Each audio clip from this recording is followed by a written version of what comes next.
सरकार के हुए नए मंत्रिमंडल में फेरबदल हुआ है।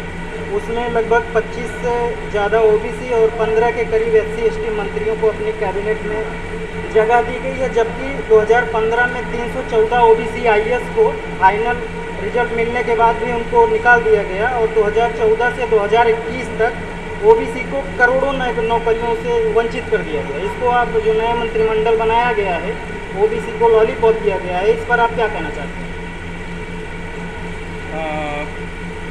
बाबा साहब अम्बेडकर ये कहा करते थे कि ब्राह्मणों के मंत्रिमंडल में हमारे लोगों को पोजीशन दिया जाता है, पोजीशन दिया जाता है, पावर नहीं दिया जाता।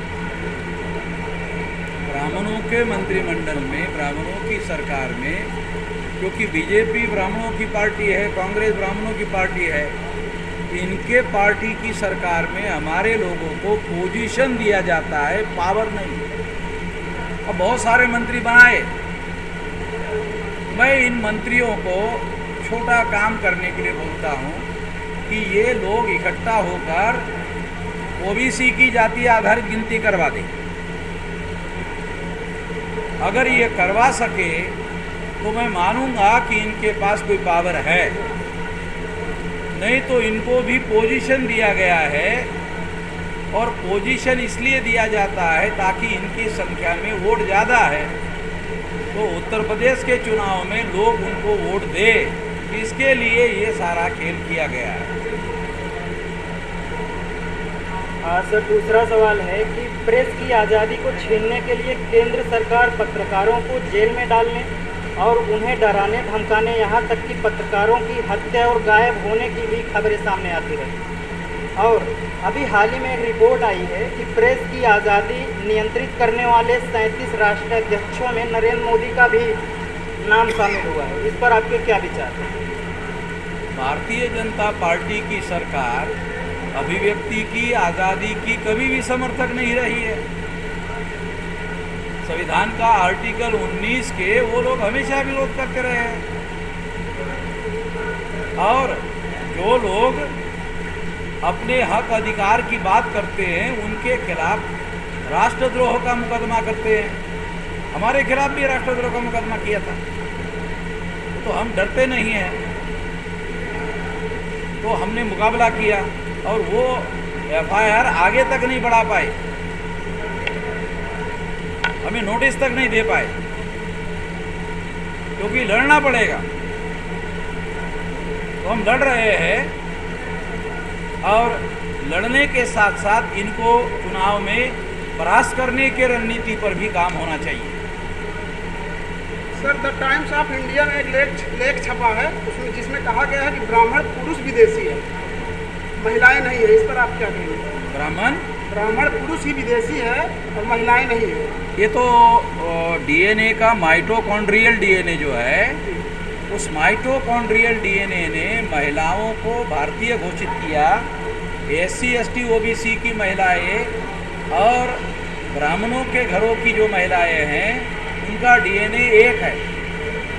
इसका मतलब ये है कि ब्राह्मण विदेशी यूरेशियन जब भारत में आक्रमणकारी बनकर आए, तो आने के बाद यहाँ स्थायी हुए, तो उनके सामने प्रजनन की समस्या पैदा हुई, तो उन्होंने यहाँ से महिलाओं को लेकर, यहाँ की महिलाओं को लेकर प्रजनन किया, अपनी संख्या बढ़ाई, स्थायी होने की वजह से वापस गए नहीं।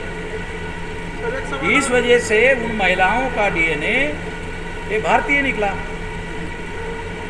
Mitochondrial DNA। सर, एक हमारा और सवाल है, अवध क्षेत्र में बहुजन समाज के तमाम किले खंडहर के रूप में तब्दील हो रहे हैं।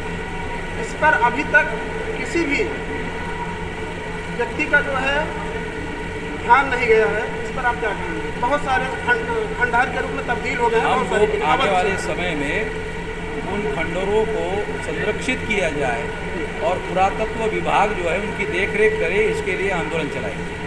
सर, एक और बहुत बड़ा मुद्दा है जिसे भाजपा जो है बहुत भुलाती है बहुजन समाज को लेकर। एक राजा है, महाराजा सुहेल देव, उनकी आप जाति किस मतलब उनकी जाति क्या मानते हैं आप? राजभर या पासी या क्या मानते हैं? सम्राट बृहदत्त मौर्य की हत्या होने के बाद, पुष्यमित्र शुंग ने हत्या करने के बाद सम्राट बृहदत्त मौर्य का जो साम्राज्य अफगानिस्तान पर फैला हुआ था और उनके छोटे छोटे जो राजा थे, सारे देश भर में छोटे छोटे राजा थे और वो सम्राट राजाओं का राजा थे।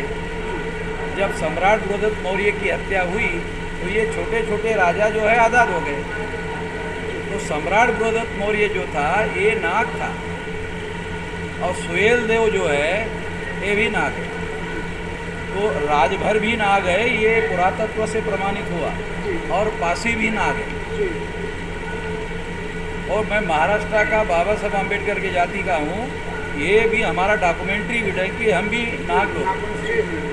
और भारत के जो मूल निवासी लोग हैं, जो मार्शल लोग हैं, कट्टर लोग हैं, ये नाग लोग हैं। तो इस दृष्टि से उसके तरफ देखना चाहिए। जातियाँ सम्राट बृहदत्त मौर्य की हत्या करने के बाद मनुस्मृति निर्माण हुई, उसके बाद ये जो महान खतरनाक शत्रु नाग थे उनको उन्होंने 6247 जाति के टुकड़ों में बांटा। सर, विधानसभा चुनाव 2022 में क्या कहेंगे, बहुजन की सरकार कैसे बनेगी 2022 में? वो सरकार कैसी बनेगी यही मैं बताया था इधर लोगों को कि हम अपनी पूरी ताकत, सारे देश की ताकत यहाँ लगाएंगे तो सरकार बनाएंगे। अगर मान लो गठबंधन होता तो फिर तो मैं आपको स्टैम्प पेपर पर लिखवा दूंगा जनवरी में।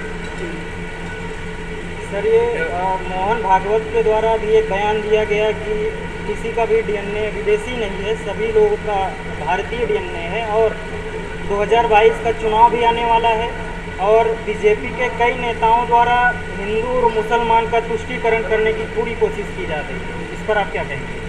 मोहन भागवत का जो कहना है कि सभी भारतीयों का डीएनए एक है, तो उनको अपना डीएनए बना लेना चाहिए और घोषित कर देना चाहिए, तो पता चल जाएगा सारे देश को कि इसका डीएनए क्या है। वो इसके लिए क्या दिक्कत है उसको, जब सभी का एक है तो हमें तो मालूम है ना उसका एक और हमारा एक नहीं है।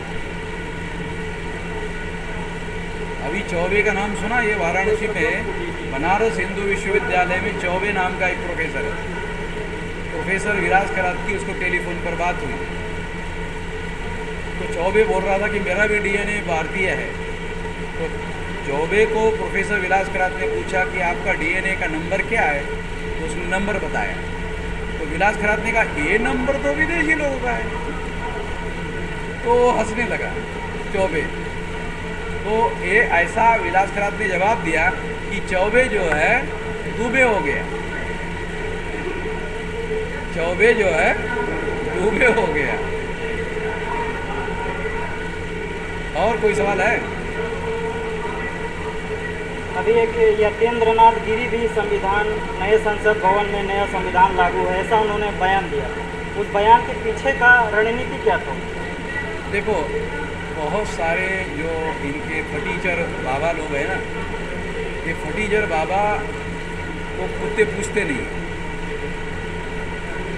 तो इस तरह का बयान देने के बाद सारे देश के अखबारों में उनका नाम आ जाता है। कुत्ते पूछते नहीं इनको, मगर जैसे ऐसा बयान देते हैं उनका बयान जो है अखबार में आता है और अखबार की वजह जैसे सारे देश भर में उनका नाम पहुंच जाता है। अगर हम भी उनके पीछे लग जाए तो उनका नाम और ज़्यादा पब्लिसिटी में आएगा। मैं उनकी पब्लिसिटी नहीं करना चाहता। सर, एक क्वेश्चन और है, ब्राह्मण और सवा लखिया ब्राह्मण में क्या अंतर है? ब्राह्मण और सवा लखिया ब्राह्मण में क्या अंतर है? सवर्ण सवा लखिया ब्राह्मण, सवा लखिया जी, ब्राह्मण और सवा लखिया ब्राह्मण में ये सवा लख वाला जो शब्द है ये गुरु गोविंद सिंह ने इस्तेमाल किया था कि ये जो खालसा है, ये मेरा खालसा जो फौज है उसका एक खालसा जो है 1.25 लाख के बराबर है। तो वहाँ से चुराया होगा। तो जैसे ब्राह्मण ने ये जो रामायण लिखा, ये तो बुद्ध के प्रवचन में दशरथ जातक की कथा बताई बुद्ध ने। उसके 800 साल बाद रामायण लिखी गई। बुद्ध ने अपने प्रवचन में दशरथ जातक का उदाहरण दिया है। दशरथ जातक डॉक्यूमेंट्री है। उस दशरथ जातक में बोधिसत्व राम की कथा है। उसके 800 साल बाद इन्होंने रामायण लिखी, गुप्ता काल में। गुप्ता काल में रामायण लिखी गई है। और महाभारत में जो धर्मराज है, ये धर्मराज शिलालेख में अशोका के लिए धर्मराज लिखा हुआ है। जितने शिलालेख है ना भारत में, ब्राह्मी लिपि में, तो उसमें अशोका को धर्मराज लिखा हुआ है। तो वो वहाँ से चुराया। तो इनका तो ये सब चोरी पर चल रहा है। साहित्य जिसको वो महाकाव्य कहते हैं, चोरी पर लिखा हुआ है। सर सवा लखिया जो शब्द है, तो बताते हैं कि यहाँ प्रतापगढ़ से इस शब्द का उदय हुआ है। और जो सवा लखिया बाभन है वो बहुजन है। बामन बहुजन है। सवा लखिया बाभन।